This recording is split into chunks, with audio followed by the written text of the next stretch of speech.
La notion de microbes, de stérilisation.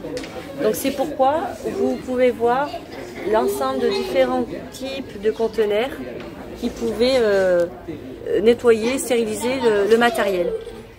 Donc ces conteneurs, on les mettait dans un four qui s'appelle le Poupinel, comme vous pouvez le voir sur le levier. On avait des stérilisateurs de campagne, comme celui-ci, ou en plus grand. Ils utilisaient non du gaz, mais de l'essence.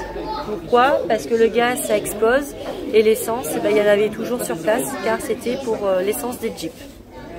Il y avait aussi une petite évolution dans les instruments. Par exemple, on peut voir le scalpel qui était en 14-18, mais on l'a aussi en 39-40. Nous avons les aiguilles avec les seringues. Donc pour nettoyer les aiguilles, ils nettoyaient avec un écouvillon qui frottait à l'intérieur de l'aiguille. Et pour le biseau de l'aiguille, la petite lame qui permettait d'affûter l'aiguille, comme ceci. Le sulfate morphinique. Alors c'était pas un produit qui était normalement à la base c'était pour soulager les gens, mais il était très compliqué, il était très instable. Il fallait préparer la seringue, l'aiguille, le prélever et pouvoir l'injecter. Et puis après, il pouvait avoir de grosses complications comme la mort. Donc c'était pas forcément un produit très bien. Donc les Américains, quand ils sont venus en 1944, ils ont créé, on va trouver un autre système plus rapide, plus efficace pour les gens, pour soulager, le tartrate morphinique. Donc c'est un produit qui est beaucoup plus stable et ça fait un peu comme un tube de glu. Et la première aiguille à usage unique était créée. Le patient pouvait s'injecter ou voir son collègue pouvait s'injecter et ça soulageait le patient et beaucoup moins d'effets secondaires. Après, il ne fallait pas non plus en abuser. Donc quand les infirmières savaient que le patient avait eu une titration morphinique, elles mettaient son rouge à lèvres, un trait rouge sur le front du patient pour dire qu'il y avait une titration. Du tensiomètre. Donc dessous, il y a le brassard. Je ne le soulève pas parce qu'il est un peu abîmé, le caoutchouc. Donc c'est à la place du tensiomètre qu'on peut connaître actuellement. Alors là, par exemple, cet appareil, c'est un appareil à ultraviolet. Donc on a différentes électrodes qui est branché ici et relié à la machine. Et on choisissait pour soigner, selon l'électrode qu'on voulait, soigner la peau. Donc, par exemple, c'est pour les douleurs lombaires, les varices, les hémorroïdes, les problèmes cutanés qui permettaient de soulager les gens. L'évolution, par exemple, de l'agrafeuse. Donc, vous pouvez voir le porte-agrafe de Michel qui permettait de fermer la peau. Et maintenant, pour vous montrer l'évolution, nous avons des agrafes comme ceci. Et maintenant, elles sont résorbables. Donc, on n'a plus besoin de les enlever, elles s'enlèvent toutes seules. Nous avons aussi des aiguilles. Donc, on avait ce type d'aiguille, même en 14, avec ou sinon des toutes petites aiguilles courbes et le fil d'un côté. Donc il existait le fil de soie qui existe toujours même en chirurgie de nos jours. Et après en 40 aussi, en 44 quand les Américains sont venus, ils ont créé, donc il y a le laboratoire Johnson & Johnson. Donc il y avait un liquide, on cassait l'ampoule et on récupérait le fil avec l'aiguille. Donc on dit que le fil est serti sur l'aiguille. Les soldats américains, avant de partir en France, ils avaient des formations d'hygiène. Pourquoi? Si un soldat avait des ongles incarnés, il n'aurait pas pu se chausser et aller au front. Il ne pouvait pas marcher, donc on leur apprenait à se couper les ongles carrés et voire de les limer pour pouvoir bien se chausser. Ils avaient aussi du dentifrice, la mousse à raser pour être propre et avoir une hygiène buccale importante pour pas qu'il y ait des abcès et qu'ils aillent des rages de dents. Donc ils avaient carrément aussi comme un peu des navettes où ils avaient le dentiste, l'ophtalmo pour soigner les patients, les soldats quand ils étaient en repos. Donc là, ce sont des kits de plasma déshydraté. Pourquoi le plasma déshydraté? Parce que quand les Américains sont arrivés en France, il y avait le problème du transport du sang.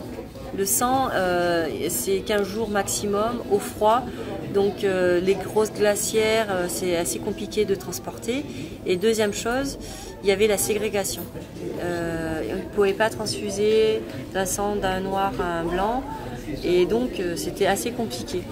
Donc il y a quelqu'un qui a créé le plasma déshydraté, donc qui récupère le plasma, c'est du tissu, et il récupère dans le sang le plasma et il le déshydrate. Et donc là, dans ce kit, il y avait une ampoule de plasma déshydraté avec une ampoule de solution saline, avec une tubulure. Et quand le patient en avait besoin, il réhydratait tout et transfusait le patient. Ça, c'est l'ensemble du matériel qu'emportaient les médics qui s'occupaient du ramassage des blessés.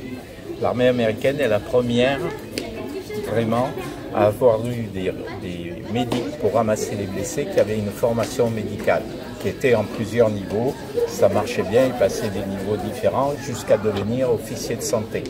Alors avec eux, ils emportent tout un ensemble de matériel de pansement, y compris des produits spécialisés pour traiter les blessures des yeux, les blessures dues aux brûlures. Ils emportent des antiseptiques sous forme de bâtonnets. C'est de l'iode, comme nous connaissons dans la bétadine, mais sur un autre support. Ils emportent ce qu'on appelle des pansements individuels, qu'il a à sa ceinture. Voilà, tout GI a ça à sa ceinture. C'est pas pour son usage personnel, c'est pour soigner le copain blessé. Parce que quand on est blessé, il y a un état de sidération souvent et on n'est pas capable de s'occuper de soi. Alors, ces médics qui vont sur le terrain, ils ne sont pas armés. Ils doivent être reconnus comme personnel médical. Pour ça, ils ont une carte d'identité avec un numéro, qui est un numéro personnel, qui est reporté sur leur brassard, plus le casque où les marquages ont une dimension prévue dans la Convention de Genève. Malheureusement, quand les combats se sont durcis à l'approche de l'Allemagne, les snipers allemands ont commencé à tirer sur le personnel médical. Et vous comprenez bien qu'une croix comme ça, pour azimuter un fusil à lunettes, c'est parfait. Donc les croix vont se réduire petit à petit. Et si vous regardez des photos de la campagne d'Alsace et de l'entrée en Allemagne, vous ne retrouverez plus qu'avec des petites croix sans fond blanc, pour qu'on les voit même, que juste les copains les voient. Ils emportent aussi des épingles de nourrice, des garrots en nombre important, parce qu'il y a beaucoup de blessures graves par éclat qui entraînent des arrachements de membres et il faut pouvoir arrêter l'hémorragie. Ils portent ce harnachement qui est un brelage en langage militaire. Il est différent du brelage du GAS normal, il est beaucoup plus large. Pourquoi est-il beaucoup plus large? Parce qu'il permet de passer le brancard dans les grandes sangles. Dans les bras du brancard, de passer la sangle afin de pouvoir soulager le brancardier, soit pour donner des soins à son blessé, soit pour passer des endroits difficiles où il a besoin de se tenir ou de s'agripper. Alors dans chacun de ces pouches, on retrouve l'ensemble des pansements que je vous ai montrés. Donc ces deux sacs sont pleins, mais comme il essaye d'en emporter un maximum, il a récupéré un matériel qui ne lui a pas été donné, il a fauché quelque part une musette modèle 1936 sur laquelle il a mis une croix et il a rajouté à l'intérieur du matériel emmené, de la morphine, etc.